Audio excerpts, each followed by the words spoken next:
देखिए, बात करेंगे हम आज प्लेटो की। प्लेटो राजनीतिक विज्ञान का एक बहुत बड़ा राजनीतिज्ञ है,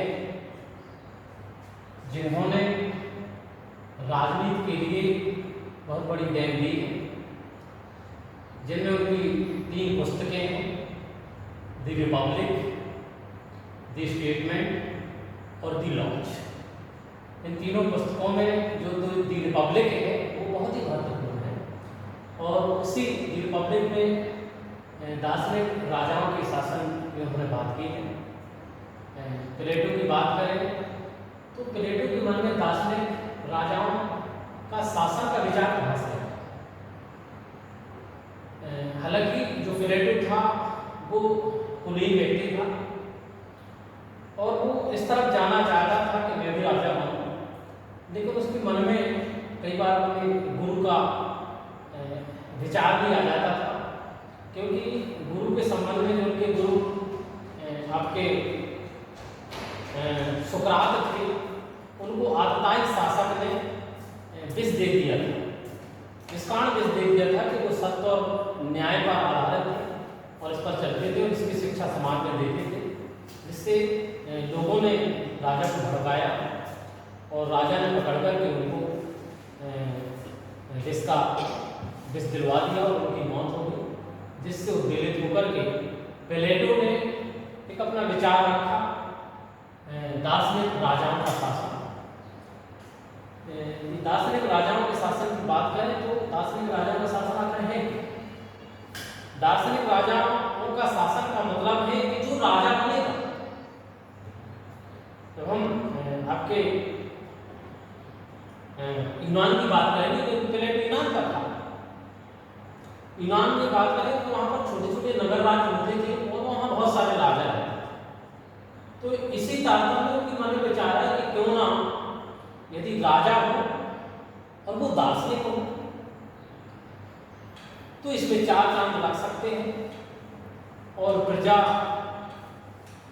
के लिए जो अन्यायपूर्ण शासन व्यवस्थाएं चलती हैं राजाओं के द्वारा, उस पर रोक लग सकती है, उस पर वो स्टॉप हो सकता है, जिसके कारण एक अच्छी शासन व्यवस्था लागू हो सकती है, लोगों को न्याय मिल सकता है, लोगों का विकास हो सकता है और एक राज्य भी बहुत आगे तक जा सकता है। तो इसी संबंध में जैसे फॉस्टर की बात करें, प्लेटो के संबंध में उन्होंने कहा है कि प्लेटो की संपूर्ण राजनीतिक दर्शन में सर्वाधिक जो मौलिक अवधारणा है वो है दार्शनिक राजाओं का शासन। और उन्होंने प्लेटो ने स्वयं अपनी पुस्तक रिपब्लिक में लिखा, हमारे नगर राज्यों में तब तक कष्टों का अंत नहीं होगा जब तक कि राजा दार्शनिक नहीं होगा, क्योंकि दार्शनिक यदि राजा होगा, एक पढ़ा लिखा एक विद्वान व्यक्ति जब गद्दी पर बैठेगा तो उससे हमें अपेक्षा रहेगी कि हमारे समाज का, हमारे राज्य का अच्छा ही अच्छा होगा। और इसको उन्होंने दिया कि जो राजा बनेगा वो सत्यम, शिवम और सुंदरम, इन 3 गुणों से उसके परिपूर्ण होगा। साथ ही उसका जो विवेक है, जो ज्ञान है, जो बुद्धि है, वो बहुत उत्कृष्ट होगी, जिसके कारण उस राज्य की जनता सुखमय न्यायपूर्ण व्यतीत करेगी। साथ ही जैसे कि उन्होंने बताया कि दार्शनिक राजाओं का जो शासन की बात करते हैं तो इसके लिए वो व्यवस्था भी करते हैं कि दार्शनिक राजा बनेगा कैसे। तो इसके लिए उन्होंने बताया है कि उसके लिए राजा को शिक्षा प्राप्त करनी पड़ेगी। ठीक, उसमें 3 स्तर से शिक्षा प्राप्त की है, प्राथमिक शिक्षा और आपकी व्यवहार की शिक्षा, जिसमें आपकी 21 वर्ष तक की शिक्षा भी है, जिसमें 30 साल तक की शिक्षा भी है, और अंत में 35 साल तक की शिक्षा है। और 35 साल के जो तीसरा आयाम है उसमें तो पास होगा, उत्तीर्ण होगा, उसको 15 साल के अनुभव के लिए संसार के थपेड़ों में, दुख में छोड़ दिया जाएगा और वो अपने अनुभव के आधार पर सीखेगा, और 50 साल में देखा जाएगा कि वो पूरी तरह से परिपक्व हो चुका है, तब उसको दार्शनिक राजा बना दिया जाएगा। अब दार्शनिक राजाओं के लिए नियम क्या बनाए प्लेटो ने? पहला नियम बताया उन्होंने, असमानता नहीं।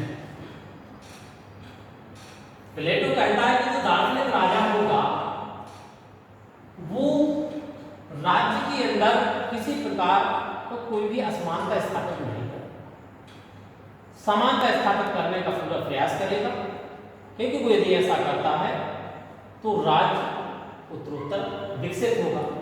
दूसरी बात वो कहता है सीमित है। प्लेटो कहता है कि यदि राज्य का आकार सीमित रखेगा कौन, दार्शनिक राजा, तो उस पर अच्छी तरीके से शासन स्थापित हो सकेगा और किसी प्रकार की कोई दिक्कत नहीं जाएगी।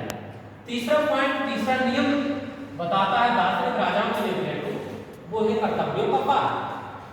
कर्तव्यों की पालन बता रहा है कि लोग जब कर्तव्यों का पालन करेंगे, दार्शनिक राजा कर्तव्यों का पालन करेगा तो राज्य अपने आप विकसित हो जाएगा, क्योंकि वहां पर शासन स्थापित करने में कोई दिक्कत नहीं जाएगी। और जो चौथा पॉइंट वो रखते हैं कि शिक्षा व्यवस्था अपरिवर्तनीय। प्लेटो ने शिक्षा व्यवस्था की जो व्यवस्था दी है उसके लिए वो दार्शनिक राजा के लिए कहते हैं कि शिक्षा व्यवस्था में कोई उसको परिवर्तन नहीं करना। शिक्षा व्यवस्था में वो किसी प्रकार का परिवर्तन नहीं करेगा और तो सरकार की शिक्षा व्यवस्था यदि राज्य में दार्शनिक राजा स्थापित किए रहेगा तो वो राजा दार्शनिक राजा तो कहलाएगा ही, साथ ही वह एक ऐसा राज्य होगा जो विश्व का आदर्श राज्य होगा। हालांकि आदर्श राज्य के बारे में भी प्लेटो बात करता है आगे। तो आदर्श राज्य जो स्थापित होगा वो इसी के आधार पर, जब राजा दार्शनिक होगा, पढ़ा लिखा होगा, विद्वान होगा, क्योंकि जब उसके जो गुरु सुकरात थे उसको विष दे दिया था एक राजा ने, वो राजा पढ़ा लिखा नहीं था, निरंकुश राजा था। यदि विवेक बुद्धिमान राजा होता तो उसकी गुरु की हत्या नहीं कर दी जाती, क्योंकि उसका जो गुरु था वो न्याय था, वो न्याय का पक्ष लेता था। यही था आपके प्लेटो के दार्शनिक राजाओं का शासन संक्षिप्त रूप में। प्लेटो ने बहुत ही महत्वपूर्ण कदम उठाया राजनीतिक विज्ञान के लिए, जिसमें दार्शनिक राजा का जो शासन है, जैसे कि फॉरेस्ट ने कहा है कि ये राजनीतिक विज्ञान के लिए प्लेटो का दार्शनिक राजाओं का शासन एक मील का पत्थर है, एक उसका मुख्य बिंदु, जिसके आधार पर हम आगे बहुत आगे जा सकते हैं राजनीतिक विज्ञान के लिए, राज्य के लिए।